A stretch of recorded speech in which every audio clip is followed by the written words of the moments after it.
बड़ा सुंदर प्रसंग है।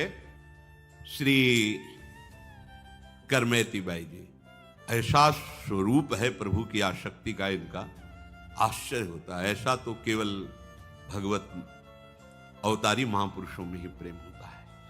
कैसा समर्पण प्रभु के प्रति, कैसा त्याग। और ये हुआ है भगवत चर्चा श्रवण से। शेखावत राजा की पुरोहित श्री परशुराम जी की पुत्री थी।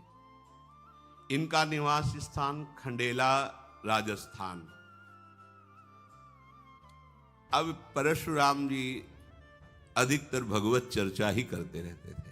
भगवत नाम कीर्तन, भगवत चर्चा का प्रभाव होता है। अब प्रगट भी उन्हीं से हुई और बचपन से बैठ करके भगवत चर्चा सुनती रही। कैसे कोई बच पाएगा? भगवत चर्चा नियम से सुने और महाभागवत के घर में जन्म हुआ, कैसे कोई बिना भक्ति के रह सकता है? उनके हृदय में चर्चा सुनते सुनते एक बात बैठ गई बाल्यावस्था में कि प्रभु श्याम सुंदर ही अपने जीवन साथी हैं और तो सब मायाकृत है। पर क्या है कि लोक व्यवहार का, समाज में जीने का बड़े बड़े विद्वान आदर करते हैं। कैसे जिया? ठीक है, वो अंदर का भाव, पर बाहर से तो पहले क्या था कि हमारी पुत्री पवित्र रहे और इसका जीवन पवित्रता पूर्वक निर्वाह हो, इसलिए यौवन अवस्था के आने के पहले ही ब्याह कर दिया जाता था। ब्याह होके वो ससुराल नहीं जाती थी, माता पिता के पास ही रहती थी। अभी किशोर अवस्था की तरफ पदार्पण हुआ और ब्याह हो गया, निश्चित हो गया तुम्हारा पति ब्याह। अब अपने मन को एक सही रास्ते पर, सही दिशा पे चलाना है। पति पत्नी का संयोग नहीं, वो जब यौवन अवस्था के 18-20 इस पे गौना होगा, पर ब्याह 10-12 इतने पे ही हो जाता था, क्योंकि वो पवित्र बनी रहे, उसकी मन की धरा एक धर्म पूर्वक चले, ऐसी पहली मर्यादा थी। ऐसा ही करमेती बाई के साथ हुआ। ब्याह तो पहले ही हो गया, पर अब जब ये 16 वर्ष की हुई तो इनके गवने का संबंध, ससुराल भेजने के लिए, तो उनके ससुराल पक्ष के लोग आए। बड़ा उत्साह हुआ परशुराम व्यास जी को, बेटी का अब गौना होगा। और राजपुरोहित थे, धन की कोई कमी नहीं थी। सुंदर सुंदर आभूषण, पोशाकें खरीदी जाने लगी। जब इनकी ये बात पता चली कि कल ससुराल चली जाएंगे, ये भगवत कथा जो आज बचपन से लेकर अभी तक सुनती रही, ये छूट जाएगी। उनको पता था ससुराल पक्ष में एक बार भी रामकृष्ण हरि नहीं बोला जाता, वहां कोई भगत नहीं, बस वही संसारिकता है। कैसे जीऊंगी? प्रभु की चर्चा नहीं। ये व्यास जी चर्चा करते थे, इसलिए संतों का आगमन होता रहता था, तो दिन भर भगवत चर्चा चलती थी। परशुराम जी चर्चा बंद किए तो संत जन परस्पर चर्चा कर रहे। ये बच्चेपन से सुनती रही। अनुराग इतना श्री कृष्ण से बढ़ गया था कि अब चर्चा के बिना जी नहीं सकती। बावरो सो रस में फिरे खोजत नेह की बात, बावरा पंचा कोई प्यारे की बस बात सुनाता रहे। ये प्रेमी जन ही जानते हैं। अब उनके हृदय में इतनी पीड़ा हुई कि कथा छूट जाएगी, भक्ति छूट जाएगी, क्योंकि अभक्त के घर जाना होगा, वहां किसी भी तरह की भक्ति नहीं। अब क्या करूं? शरीर तो स्त्री शरीर है, जाना ही पड़ेगा। अगर भाव भजन भक्ति नष्ट हो रही तो ऐसा जीवन किस काम का? और ऐसा पति आजु किशोर सुघर सो लागे, रूप विवश पति पागे, काली बुढ़ाए होए जर जर तन, झगरत मोह न त्यागे। आज धनी कल रंक, आज है फिर है नाही, करिए से सो प्रेम होए नहीं, सुख जग माही। आज सुहागिन बन के फूली, भूली जग सुख पाई, काल अभागिन बन के रोवती नाते ये दुखदाई। याते बली बैरागिन बसिए, वृंदावन रजधानी। परम पुरुष सर्वेश्वर नागर, पति सब दिन सुखदानी। विचार किया करमेती जी ने कि आज तो किशोर अवस्था का पति बड़ा सुघड़ अच्छा लगेगा, और कल इसका रूप बिगड़ेगा, कल बुढ़ापा आएगा, ये जर्जर होगा, मोह से रात दिन पिशा जीव कैसे शांति को प्राप्त कर सकता है। आज इसका सुहाग भर के फूली फूली, कल विधवा होगी, मरेगा ये, मरण धर्मापति है। आज धनी है, कल भिखारी हो सकता है। ऐसा क्या बरवरूं, ऐसे पति के लिए परम पति का त्याग कर दूं? नहीं, अब तो बस जीवन का सार यही है कि नंद नंदन हमारे पति हो और उनकी राजधानी वृंदावन हमारा घर हो, वही हमारा जीवन हो। ये सब ऐसे, आज जवान है कल बूढ़ा होगा, आज जीवित है कल मरेगा, क्या ये विचार उसी के आ सकते हैं जो भगवत अनुराग में है। भगवत चर्चा सुनते सुनते प्रभु में ऐसा अनुराग हो गया कि ये परमहंसों की सोच है, ये गृहस्थों की सोच नहीं है, ये किसी स्त्री की सोच नहीं है, ये भगवत प्रेमी महात्मा की सोच है, किसी दूसरे जी, ये मीरा जी की सोच है जो करमेती जी के अंदर है। ऐसे बर को क्या बरूं, जो जन्मे मर जाए, क्या इसको। करमेती जी ने विचार किया, ये जन्म मरण, द्वंद्व, दुख सुख, संपत्ति विपत्ति, कर्म काल, ये घर परिवार पति पुत्र, ये स्वर्ग नरक, ये सब माया का प्रपंच है, ये सत्य नहीं है, मोह मूल है, ये परमार्थ नहीं है। इसका त्याग करके निरंतर प्रभु के चिंतन में लगे रहना, यही जीवन की सार्थकता है। वो मन में अपने श्याम सुंदर को बिठा करके सुंदर अर्चना वंदना अर्थात मानसिक सेवा में भी तन्मय हो जाती थी।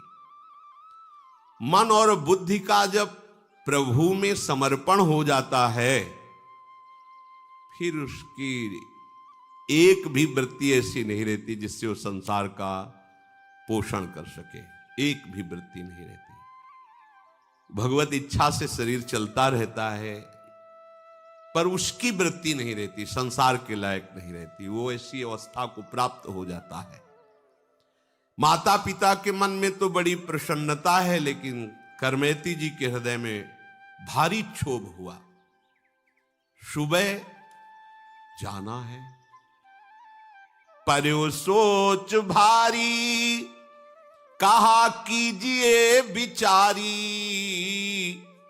हाड़ चाम सो सवारी, देह रति के न काम की। ताते देवों त्यागी, मन सोवे जन जागी, अरे मिटे उर्दाग एक साची प्रीति श्याम की। लाज कौन काज जो पे, चाहे ब्रजराज सुत, बड़ोई अकाज जो पे, करे सुधी धाम की। जानी भोर गौनो होत, शानी अनुराग, रंग संग एक वही चली, भीजी मति बाम की। अब तो सुबह जाना ही है ससुराल। विचार में डूब गई, हमें क्या करना चाहिए। ये हड्डी और चमड़े से ढका हुआ ये शरीर बिना भगवत साक्षात्कार के छूट गया तो किस काम का रहा मनुष्य शरीर प्राप्त करना। इस शरीर को ही त्याग देना चाहिए। अगर प्रभु से विमुक्ता हुई तो मैं कैसे जी पाऊंगी। बहुत विचार आने लगे, क्या करूं। अरे मन तू जाग, सो मत, अब मत सो।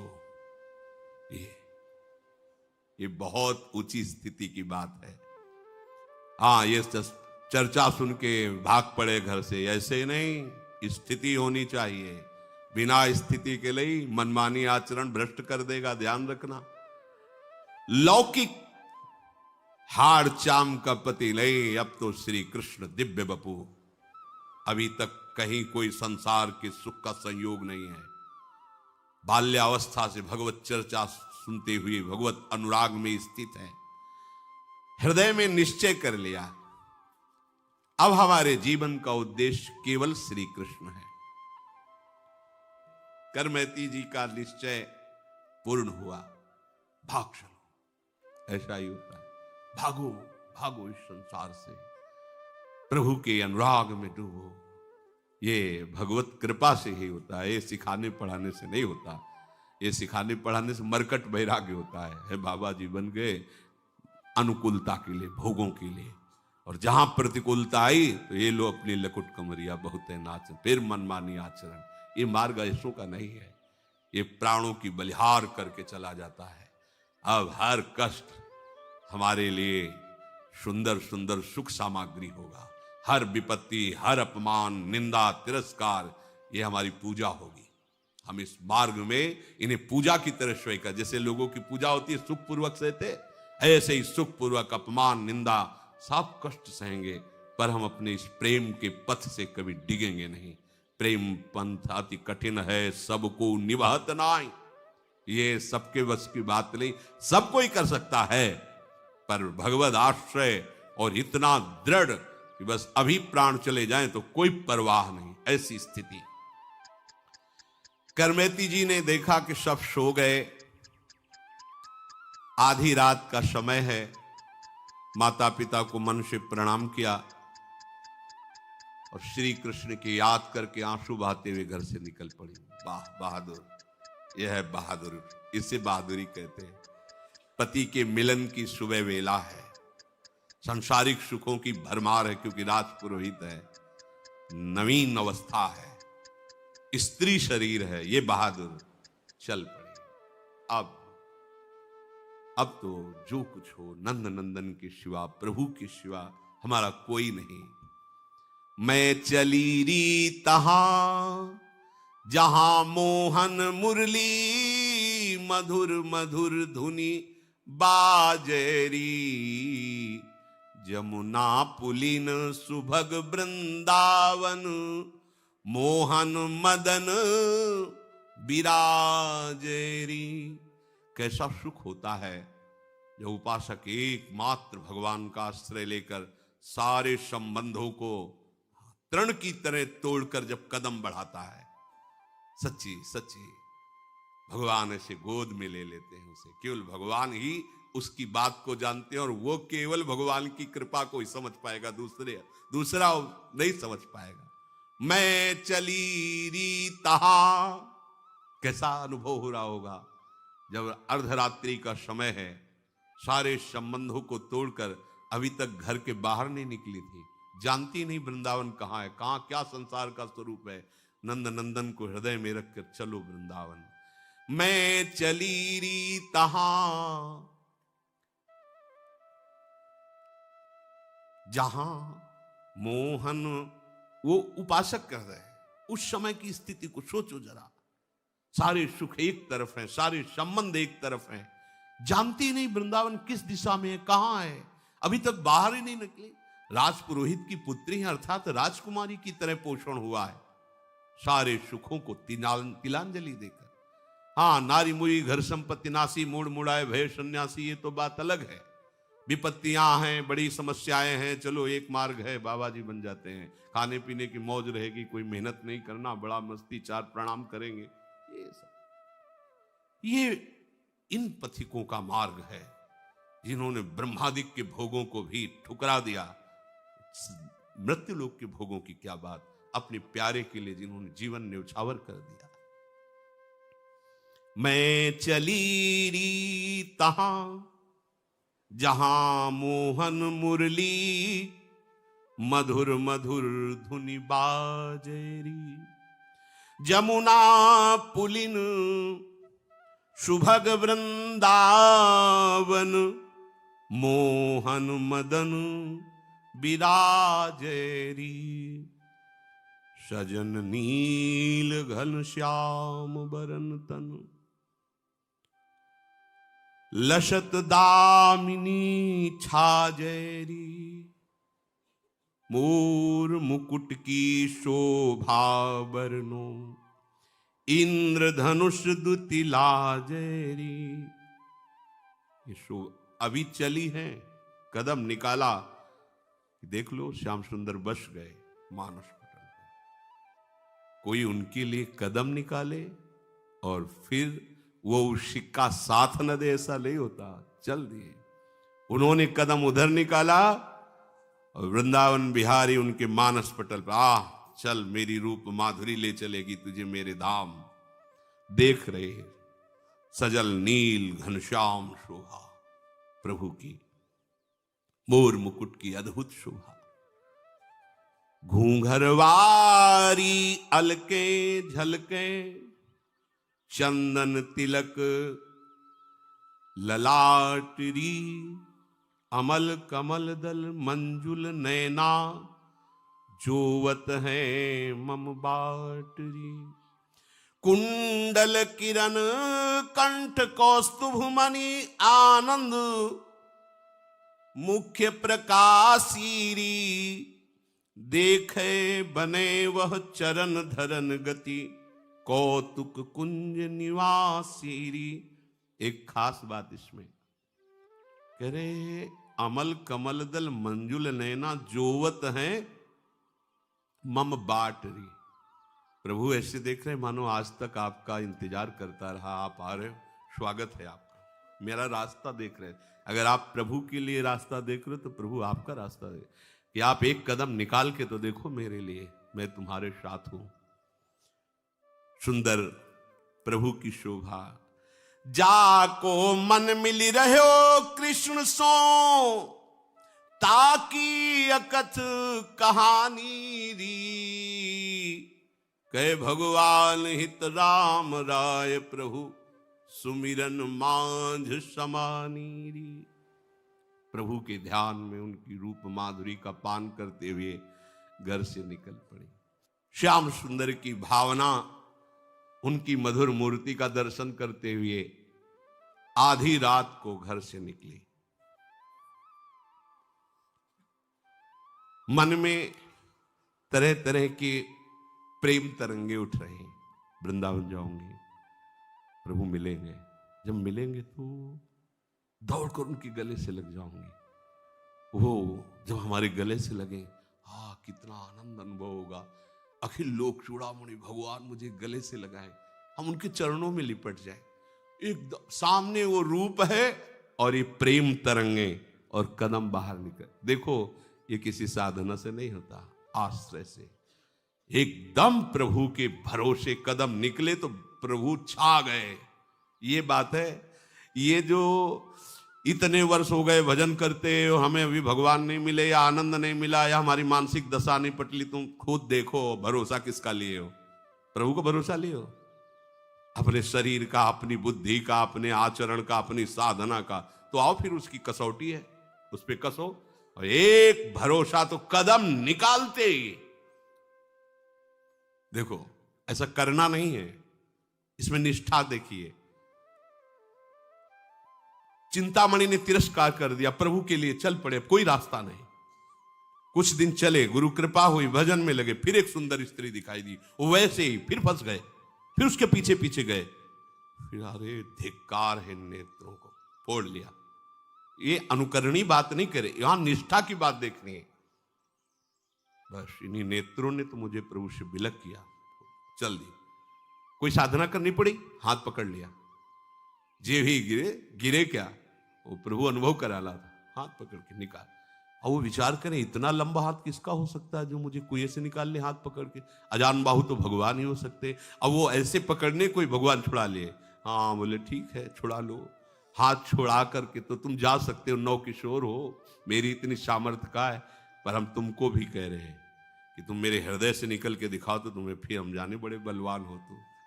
ये बात छुड़ाए जात हो निबल जान, हृदय ते तब जाओ तो तुम्हें सबल सराओ, तुम्हें तब मानू बलवान जब निकल जाओ हृदय से। अब आज ये स्थिति हृदय में श्याम सुंदर बसे हैं, प्रेम तरंगों में कदम बढ़ते चले जा रहे हैं। वृंदावन किधर है कुछ पता ले, वही ले जा रहे, आंखें फोड़ ली, हाथ पकड़ के वृंदावन ले जा रहे हैं। भाव में ठाकुर जी बसे, ले जा रहे। कभी वृंदावन नहीं गई, कभी कोई रास्ता नहीं जानती, नगर का रास्ता नहीं जानती, राजकुमारी की तरह पालकी में चलने वाली राजपुरोहित की पुत्री हैं। अब प्रातः काल इनका नियम था, जब ये शैया से उठती थी तो प्रभु के मधुर नामों का उच्चारण करती। ये भक्तों का स्वभाव होता है। जैसे विभीषण जी उठे तो प्रभु का नाम कीर्तन, हनुमान जी को पता चल गया महाभागवत है, क्योंकि उठते ही नाम उच्चारण करना ये महाभागवत का लक्षण होता है। कोई आवाज ही कमरे से नहीं आई। उनकी मां का नियम था, जैसे कुछ लोगों के अलार्म की घंटी की आवाज से नेत्र खुलते, उनकी मां के नेत्र खुलते थे करमैती बाई के नाम कीर्तन से। आज नाम कीर्तन ही नहीं।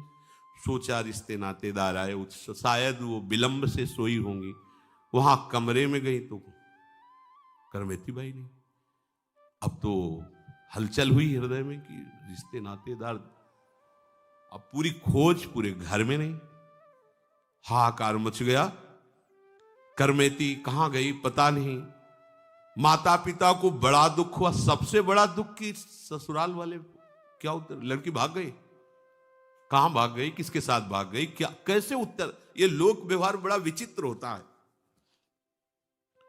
उन्होंने जहां तहां ढूंढा पूरे नगर में, बहुत से दूतों को दौड़ाया, क्योंकि राजपुरोहित थे। सूचना तुरंत, राजा के राज सैनिक भी लग गए, तुरंत खोज की, क्योंकि मतलब ये सबसे बड़ा अपमान लोक में माना जाता है कि ससुराल वाले लिवाने और लड़की भाग गई।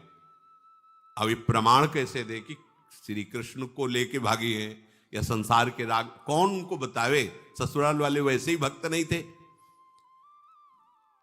करमैती बाई जी ने देखा कि राज सैनिक घोड़ों से आते दिखाई। उनको लगा कि पिताजी का ही ये भाव होगा, क्योंकि उनके सब अनुकूल हैं राजा, तो सब सैनिक मुझे ही ढूंढने के लिए आ रहे होंगे। अब मुझे क्या करना चाहिए, ये तो बिल्कुल समीप आ रहे हैं।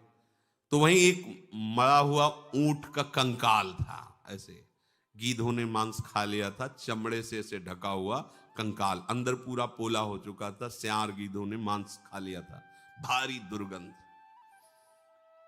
अब भागने का अवसर नहीं, क्योंकि राज सैनिक घोड़ों से आ रहे हैं, तो उसी के अंदर घुस गई।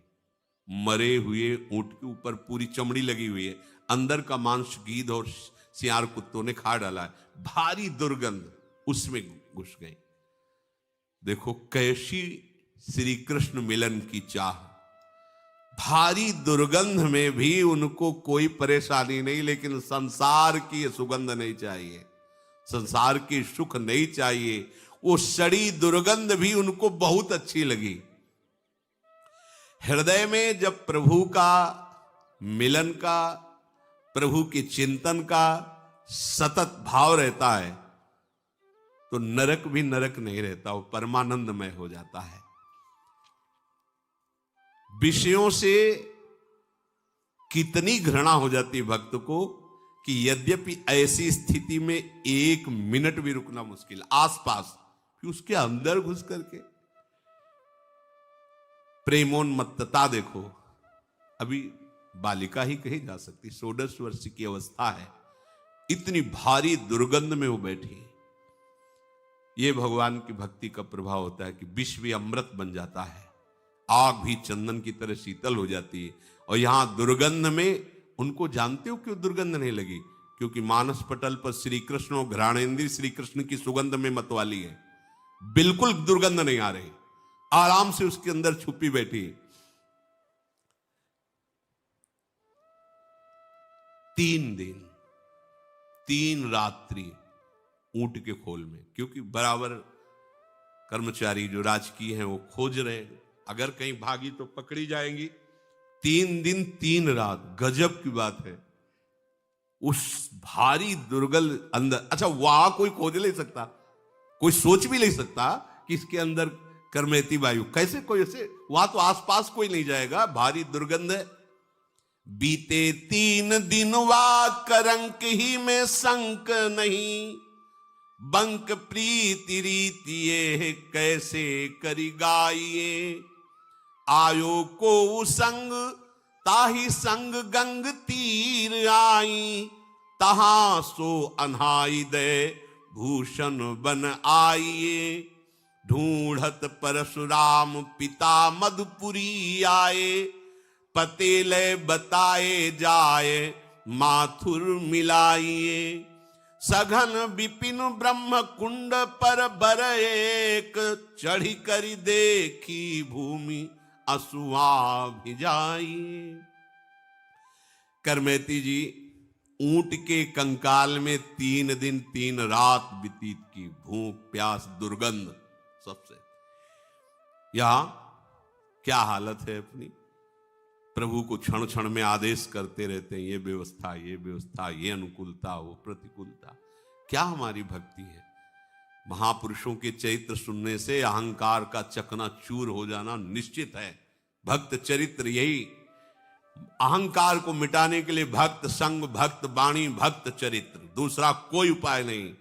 तिनकी संगति रहते। अब क्या भक्ति अपनी इन महापुरुषों के आगे, देखो क्या भक्ति। जैसे हम पहाड़ के नीचे खड़े हो ऐसे देखे तब लगेगा हम कि, ऐसे ही हमें लगता है हम बहुत लंबे चौड़े हैं, और जब हम पहाड़ के नीचे खड़े होते तब क्या लगता है, अरे हम क्या, ये पहाड़ हैं भक्ति के।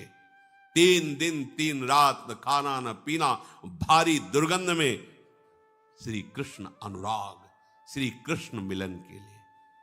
यद्यपि हम लोगों ने इससे भी ज्यादा कष्ट सहा है। मां के गर्भ में 9 महीने जहां मलमूत्र और सब गंदे पदार्थों के बीच में रहे, पर हमको भान नहीं हो रहा। 9 महीने रहे, सब कोई रहे, कहां रहे अच्छे से पता है, पर वो माया के द्वारा विस्मृति है उस दुख की। फिर हम नया गर्भ बनाने की चेष्टा कर रहे हैं, ऐसे कर्म कर रहे हैं, फिर हमें पता नहीं किस योनि की मां के गर्भ में जाना पड़ेगा। सुअर कुत्ता क्या बनेंगे, होश ठिकाने कर लो। यहां का कोई कष्ट नहीं है यदि भजन हो रहा है। भजन नहीं हुआ तो यहां का सम्राट सुख भी सुख नहीं, वो दुख है। एक क्षण में सब मिटिया मेट हो जाने वाला है। अभी प्राण निकले क्या, सब धरा का धरा रह जाएगा। ऊंट के कंकाल में ही 3 दिन 3 रात व्यतीत हो गए। जरा भी दुख नहीं, जरा भी घृणा नहीं, जरा भी शंका नहीं, जरा भी शिकायत नहीं प्रभु से। क्यों? बोले ये प्रीति की बाकी रीति है। प्रेमी कभी अपने प्रीतम पर दोष दर्शन थोड़ी करता है। हम तो निकली आपके नाम पे और मुझे यहां रुकना पड़ रहा है, ऊंट के ऐसे सड़े दुर्गंध युक्त उसके पेट में। कैसे कोई वर्णन कर सकता है इस बाकी रीति का, प्रेम की। चौथे दिन ऊंट के कंकाल से निकली, क्योंकि बराबर से ढूंढते ढूंढते हार गए। उसी समय वहीं से एक तीर्थ यात्रियों का दल निकला, नाम कीर्तन करते हुए। बड़ा सुख मिला, उनके पीछे पीछे लग गए। वो गंगा स्नान के लिए जा रहे थे। शोरों में गंगा जी विराजमान, उनके साथ वहां गई, गंगा स्नान किया। देखो भगवान का विधान, ऊंट के शरीर में रहे, गंगा स्नान किया। फिर विचार किया, ये सोने की जंजीर, ये अंगूठी, ये कंकन, ये शोभा नहीं देते भगवत मार्ग के पथिक को। तो वही जो ब्राह्मण आदि तीर्थ पुरोहित होते हैं, उन्हीं को सब आभूषण जो कीमती सब उतार करके दे दिए। तहां से अनहाइद भूषण बनाए। कैसे? वृंदावन में अब कोई श्रृंगार नहीं, जो भी सांसारिक कीमती वस्तुएं थी वहां तीर्थ पुरोहित को दे दिया। अब परशुराम जी ने विचार किया कि श्री कृष्ण की रूप माधुर्य वृंदावन बात सुनकर के वो विकल हो जाती थी, तो वो और कहीं नहीं जा सकती, वो वृंदावन ही जाएंगे। और ऐसा ही हुआ। गंगा स्नान करके वहां से पूछते हुए वृंदावन धाम की उन्होंने यात्रा की। और वृंदावन धाम में जो अच्छे आभूषण आते वही उतार देते, यहां के कपड़े भी उतार दिए। बड़े बड़े पत्ते बट वृक्ष के जैसे ऐसे, उनको ऐसे शरीर पर गीली मिट्टी ऐसे पोत ली, ऐसे लगा ली। कैसा वैराग्य, गजब का वैराग्य। पत्ते से ऐसे शरीर के स्थानों को ढक करके रात दिन भजन में लगे। वृंदावन का उस समय वास अत्यंत दुर्लभ वास, क्योंकि सिंह, भेड़िया, चीते, मच्छर, सांप, बिच्छू, ये सब। अब आज तो आधुनिकता का बहुत कुछ नहीं, कहीं कोई बिजली, ये सब रोड, ये सब नहीं। बाहरी लोगों का तो यहाँ आना ही नहीं। जो भगवत प्रेमी हैं वही कोई कदम रख सकते थे, नहीं। वृंदावन केवल उन महापुरुषों के लिए था जो प्रिया प्रीतम के अनुराग रंग में छके हुए हैं, जिनके बस कर करवा कामरी कांधे में कुंजन माही बसेरो। ये तो अत्यंत दुर्लभ रहनी है। व्यास जी ने, परशुराम जी ने विचार किया वृंदावन ही गई होंगी। वहां से आए और मथुरा में किसी चौबे ब्राह्मण के यहां रुके।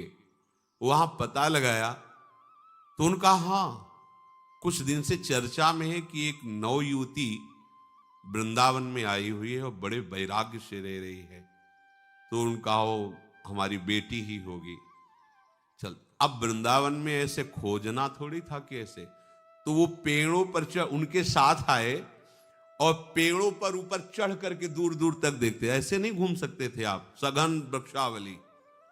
जिस समय सब आचार्य कोटि के यहाँ ऐसा नहीं कि साधारण पुरुष आ सके कि यहाँ मनोरंजन, चलो वृंदावन घूम जाते, ऐसा नहीं था। कोई प्राण समर्पित करने वाला ही आता था यहाँ। और ये भी आए मथुरा के पंडा को लेकर, तो एक वृक्ष में चढ़ गए, दूर दूर तक देख लिया, फिर किसी ऊंचे वृक्ष पे चढ़ गए। ऐसे नहीं कि आप ऐसे ढूंढ लो, ऐसे घूम लो। तो एक वट वृक्ष के ऊपर चढ़े तो दिखाई दिया रज पोते हुए पूरे शरीर में ब्रह्म कुंड पर करमेती जी ध्यानस्थ विराजमान है। और ऐसा ध्यान कि आंख मुंदी हुई, आंखों से अश्रु बह रहा है। वहां की भूमि भींग गई, इतने आंसू। यहां 2-4 बूंद आंसू गिर जाए तो अपने को हम प्रेमी छपवाना चाहते हैं। वहां दशा क्या है, कितना कठोर जीवन। ये आंखों से अश्रुओं की धार बह रही, भूमि गीली हो गई। देखो इसमें वर्णन किया है कि देखी भूमि असुआ भिजाइए। ऊपर से देख रहे हैं बट वृक्ष से, वहां की भूमि गीली सामने की दिखाई दे रही। इतना श्री कृष्ण प्रेम में अश्रु प्रवाह हो रहा है। ये रंग जी के मंदिर के निकट है ब्रह्म कुंड। ये प्राचीन तीर्थ है। वत्सहरण के बाद ब्रह्मा जी ने यही प्रभु की स्तुति की थी, प्रदक्षिणा की, नमस्कार किया। इसीलिए इस तीर्थ का यहाँ बड़ा महिमा है, जो रंगनाथ जी के समीप है ब्रह्म कुंड, इसीलिए उसे कहा गया। वहां हो दूर से देखा मूर्तिमती, मानो तपस्या विराजमान हो। वृक्ष के ऊपर चढ़ के देख रहे थे सर्प, बिच्छू, बाघ, भेड़िया, हिरन, मयूर, पशु पक्षी, ये आसपास सब घूम रहे थे करमेती जी के। ये वृंदावन में बड़ो ही कठिन है वृंदावन बास महापुरुषों। यहाँ का मच्छर ऐसा डंक जैसे बिच्छू मारे, ऐसे यहाँ के मच्छर। पदों में लिखा है, नागरीदास जी ने पदों में लिखा है, यहाँ के मच्छर, मतलब वो पदों में रचना की कि यहाँ के मच्छर ऐसे थे। और ब्रजवासियों की हृदय वृत्ति बड़ी कोमल है और वचन बहुत कठोर है, हेलना पूर्वक। इनके प्यार को समझ, ए रे बाबा, अरे तो जैसे हजारों घूमे, चल आ रोटी खा ले। ऐसा लगेगा झगड़ा कर रहे हो, गरम गरम रोटी घी से चुपड़ी खवाए। इनके वचनों को जो है कभी अन्य भाव से न ले। इनकी जैसे गोपाल सहस्त्र नाम, ऐसे इनके गालियां निकलती है मुख से। जब ये बहुत प्यार में होंगे तो 2-4 गालियां ये आपको प्रसाद में देंगे। उसे कि हमें गाली दे रहा है, ऐसा नहीं, ये प्रसाद है इनका। हेलन पूर्वक बात है, ऐसे बात करेंगे मानो झगड़ा कर रहे हैं। हृदय इनका बहुत, ये बड़ा कठिन है ब्रजवास करना। अगर इनका अपमान कर दिया तो श्री कृष्ण का अपमान है। बात समझो, ये भगवत पार्षद हैं सदैव। बड़े बड़े आचार्यों ने यही शिक्षा दे के अपने जनों को भेजा है। और इनकी पवित्रता पर दृष्टि न डाले। ब्रजवासियों के जूठ टूक और घर घर छाछ में केवल ब्रजवासियों के लिए बातें कही गई। वो किस जाति पक्ष के ये भी नहीं देखना है। अब व्यास मिठाई विप्र की तामे लागे आग, वृंदावन के स्वपचलों जूठन में खाइए मांग, ऐसा वर्णन करते हैं। ये धाम है, संपूर्ण शरीर में ब्रज लगी हुई है, केश ऐसे बंधे हुए हैं, पत्तों की कौपीन लगाए हुए हैं, सूखे पत्तों की, हरे पत्ते भी नहीं, क्योंकि ब्रज की सब सखियां ही ये सब जो प्रभु की नित्य परिकर, यही सब वृक्ष के रूप में है। या आए नहीं करना चाहिए कि बाहर से नीम है दतून तोड़ रहे फाड़ा हो, ऐसे नहीं, होश में रहो। ये भगवत धाम है, बहुत बड़े बड़े अपराध होते हैं, बहुत बड़े बड़े अपराध होते हैं। ऐसी चतुराई से वृक्षों को गिराया जाता है, पूछो तुम्हारी चतुराई वो जान रहे हैं। हरिराम व्यास जी करें, एक डाल काटने का दंड है करोड़ गौ हत्या, करोड़ ब्राह्मणों के मारने का जो अपराध है, ये ब्रज की लताएं। आज ये सब कोई ना तो सत्संग मान रहा है ना, एक लता तैयार होने में कितना समय लगता है, जो लगाते हैं वो जानते हैं। 40-40, 50-50 वर्ष होते हैं तब जाकर वो अच्छा एक वृक्ष रूप धारण करते हैं, और चंद रुपए लगाकर उस वृक्ष की पहले धज्जियां उड़ा दी, काट के फेंक दिया, नाश कर दिया। कैसे जगह जगह दी, ना तो वृक्षों की कदर रह गई है, ना वृक्ष कोई लगा रहा है। जानते हुए ब्रज है, हमारे प्रिया प्रीतम तुम्हारे फ्लैट में नहीं खेलेंगे। लता भवन सुख शीतल छहा, श्री हरिवंश रहत नित्य जहां, तहां न वैभवा। हाँ, 4 लताएं लगी हैं, नीचे गाय के गोबर से लीप पोत दिया है, 4 पुष्प और ऐसे श्रृंगारित कर दिया, भावना कर रहे प्रिया प्रीतम। ऐसा लताओं का किसी भी तरह से हम ह्रास न करें। वो पत्ते भी तोड़ के अपने नहीं नए बांध रहे, पुराने पत्ते जो वृक्ष त्याग देते वही लगा रहे। यहां एक बार एक बड़े संत थे, उनके फोड़ा हो गया था, तो किसी ने कहा कि बबूल की हरी पत्ती तोड़कर पीसकर बांध देने से फोड़ा ठीक हो जाता है, धीरे धीरे वो ठीक हो जाता है। तो उन्होंने कहा कि यहाँ ब्रज 84 कोस के बाहर जाओ और कोई वृक्ष फिर उससे मांग करके लाओ। यहाँ ब्रज 84 कोस का नहीं, यहाँ का किसी भी पत्ते को भी नहीं, ये सब श्री जी के लिए है। ये 84 कोस के ये श्री जी के लिए, श्री जी के लिए डाल पत्ता जो भी टहनी उनकी शोभा श्रृंगार अपने प्रयोग के लिए नहीं है, मना कर दिया था। नहीं, हमारे फोड़े में बांधने के लिए नहीं, जाना 84 कोस बाहर से लाओ, या नहीं। ये सब प्रिया प्रीतम की नित्य के लिए भूमि, एक एक पत्ता श्री जी के लिए। यहाँ वैसे भी नहीं कहते कि वृंदावन के वृक्ष को मरम न जाने कोई, यहाँ डाल डाल और पात पात पर राधे राधे हो। ये श्री जी के निज परिकर हैं। अब ऊपर से चढ़ के देखा, जबकि ब्रह्म कुंड में ध्यानस्थ करमेती जी विराज। अब तो नहीं रहा गया, चिल्ला के रो पड़े, वृक्ष से नीचे उतर करके आए। पहले तो थोड़ी देर बैठे रहे कि शायद आंखें खुले, जब देखा आंखें ही नहीं खुले तो लिपट गए चरणों में। बहुत बड़े विद्वान भी हैं, भक्त भी हैं, पर भक्त की चरम अवस्था करमेती बाई की है। देखो, एक टीस तो है, तुम बिटिया हो के ऐसा कर दिए, भाग गई हमारी तो नाक कटवा ली तुमने। ससुराल के लोग सब आए थे, गांव के, भाग गई लड़की। ये लोक में होता है ना, लोक मतलब ये जो लोक व्यवहार है, ये बड़ों को ग्रसित कर लेता है, बड़ों को। देखो, इतने बड़े विद्वान हैं, इन्हीं की कृपा से, इन्हीं के संग से उसके अंदर ऐसी प्रेममयी भक्ति जागृत हुई जो बेटी है।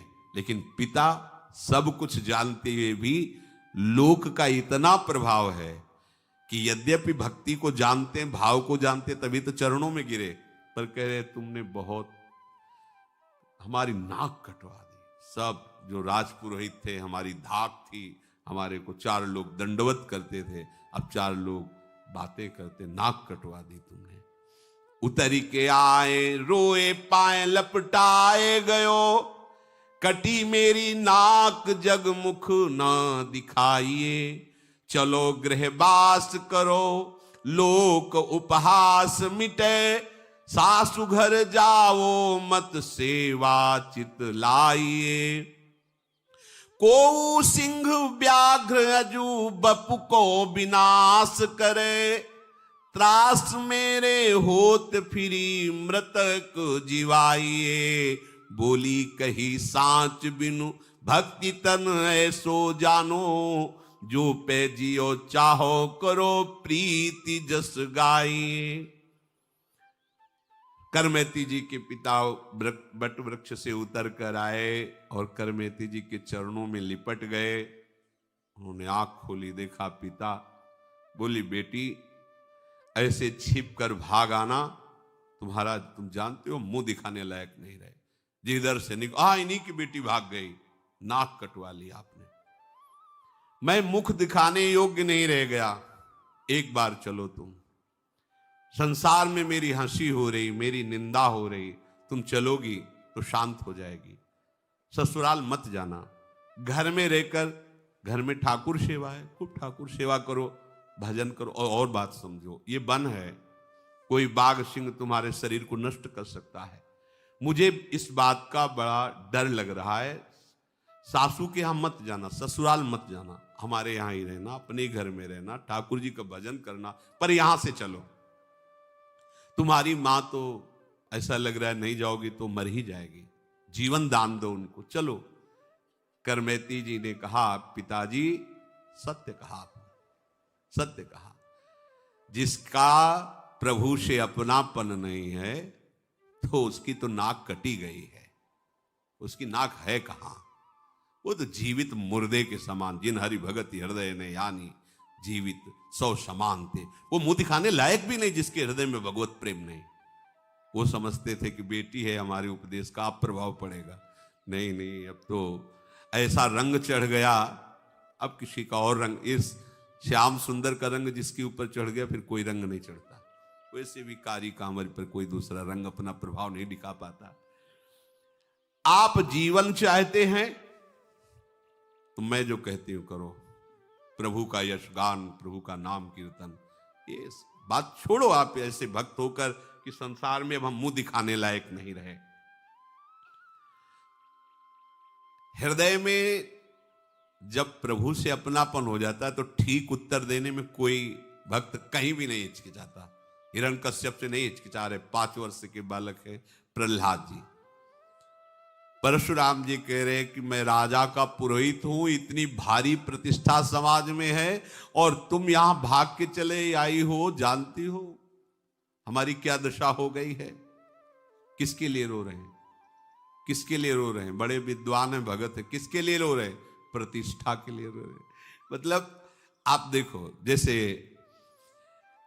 घर परिवार के लोग होते हैं, आप बहुत सुख सुविधा सब दो तो फिर वो पूछते हैं, देखो तुम ठीक से रहा करो, अगर तुम्हें कुछ हो गया तो हमारा क्या होगा। सूक्ष्मता से बात पकड़ना। देखो इनको, बहुत विद्वान हैं, भगत हैं, महापुरुष, हमारी प्रतिष्ठा धूल धूसरित हो गई। किसके लिए रो रहे हैं? किसके लिए पैर पड़ रहे हैं? बेटी आज मैं निहाल हो गया तुम्हारी जैसी बेटी पाके, क्योंकि शास्त्र का ज्ञान इनको है। तुम भगवान की ऐसी भक्ता, अब मुझे कोई परवाह नहीं, पर तुम्हारे शरीर को इस स्थिति में देखकर मुझे कष्ट हो रहा है कि तुम्हारे शरीर को ऐसी पीड़ा ना, कितनी सुकुमारता से पली तो थोड़ी बात समझ में आवे कि चलो एक भी शब्द, भय दिखा रहे हैं कि व्याघ्र सिंह हो सब तुम्हें खा जाएंगे, चलो तुम्हारी माता जीवित हो जाएगी, हमारी इज्जत बच जाएगी। यही हाल संसार का है, यही हाल है। कहीं तुम कटी नाक, कटे जो पे होए को। करवेती जी तुम्हें नाक है ही नहीं तो कटेगी। कह रही है यही बात खास, ये बहुत गंभीर विषय है, गंभीर बात है। कह रहे तुम कह रहे हो नाक कट गई, तुम्हें तो नाक ही नहीं थी तो कटी क्या? नाक जानते हो किसे कहते? भगवान के प्रेम को नाक कहते। तुम्हारे है ही नहीं भगवत प्रेम, तुम्हें तो नाक कट गई। बुद्धि बड़ी, चतुराई बड़ी, सुख सुंदरता तन सो लपटी है। मान बड़ो, धन धाम बड़ो, यस कीरत हु जग में प्रगटी है। झूमत द्वार गजेंद्र हजार, सुरेश ते कचुनाई घटी है। तुलसी का राम स्नेह बिना, मानो सुंदर नारी की नाक कटी है। अगर भक्ति नहीं है तो नक कटा तो वैसे ही हो, तुम्हारी नाक ही नहीं तो क्या तुम्हारी नाक कटेगी। कहीं तुम कटी नाक कटे जो पे होए कहूं, नाक एक भक्ति नाक लोक में न पाइए। बरस 50 लग विषय ही में वास कियो, तऊ ना उदास भय चबे को चबाइए। कैसा सुंदर उपदेश है। देखे सब भोग मैं न देखे, एक देखे श्याम, ताते तज काम तन सेवा में लगाइए, रात त्यों ज्यों प्रात होत ऐसे, तम जात भयो दयो लय स्वरूप प्रभु गयो ही आइए।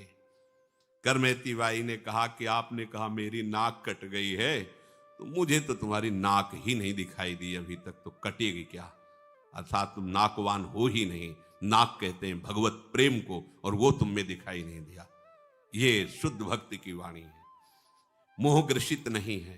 तुमने प्रतिष्ठा को अपनी नाक समझा, जिसे हम नाक ही नहीं मानती हैं। प्रतिष्ठा कोई नाक है? नाक कट गई, नाक है भक्ति। तभी हम कहते हैं हमारी इज्जत है श्यामा श्याम, हमें कभी कोई बेइज्जत कर ही नहीं सकता। हमारी इज्जत शरीर थोड़ी है, हमारी इज्जत ईमान प्रतिष्ठा थोड़ी है। ये तो आज है, कल निंदा होगी पक्का। रात है तो दिन होगा, दिन होगी तो रात होगी। ऐसे प्रशंसा है तो निंदा होगी, निंदा है तो प्रशंसा होगी। ये चक्र है। राजी मत हो जाना कि वाह वाह, नहीं तो रोते नहीं बनेगा। तैयार रहो, रात्रि आने वाली, प्रकाश की व्यवस्था कर लो। दिन में सावधान रहो, रात्रि आने वाली है, प्रकाश की व्यवस्था कर लो, तुम्हें रात्रि खटकेगी नहीं। पहले से समझ लो, इसका कोई महत्व नहीं है। संसार का नमस्कार या तिरस्कार हमारे अंगूठे पे श्री जी की तरफ। अगर आपने संसार के नमस्कार को स्वीकार किया तो दहाड़ मार के इसी संसार के सामने घुटने टेक के रोना पड़ेगा। अगर आपने संसार का सम्मान नहीं स्वीकार किया तो अपमान तुम्हें छू नहीं सकेगा। और ये होगा बराबर महापुरुषों के जीवन में हुआ, कभी जय जय तो कभी कोई निंदा करने वाला, अपमान करने वाला, मारने पीटने वाला भी भेजा जाएगा। ये माया का खेल है। तैयार रहो, दांव पेच पक्के रखो।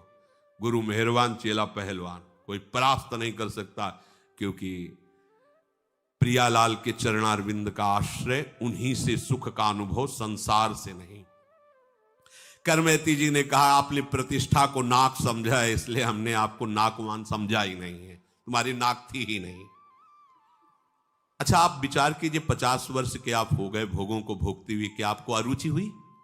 अपने पिताजी से ही पूछ रहे। आज भी उसी विषय में आसक्त हो, चबाए हुए को चबा रहे हो। तुम्हें उस घर से वैराग्य नहीं हुआ, उस सम्मान से, उस प्रतिष्ठा से वैराग्य नहीं हुआ। बार बार भोगे हुए विषयों को भोगने की इच्छा और भोग रहे हो। क्या तुम्हें ज्ञान है? भोगे हुए विषयों को बार बार भोगने वाला कोई ज्ञानी होता है? मैंने तो सब भोगों को देखा है, भोगा नहीं। करमेती बाई जी कह रहे हैं अब तो देखने की भी इच्छा नहीं रह गई है।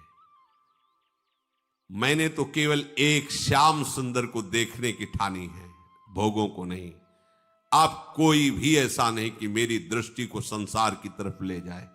ये निष्ठा, जैसे रत्नावती जी ने कहा, ये दृष्टि तो लाल बिहारी में बिक गई है।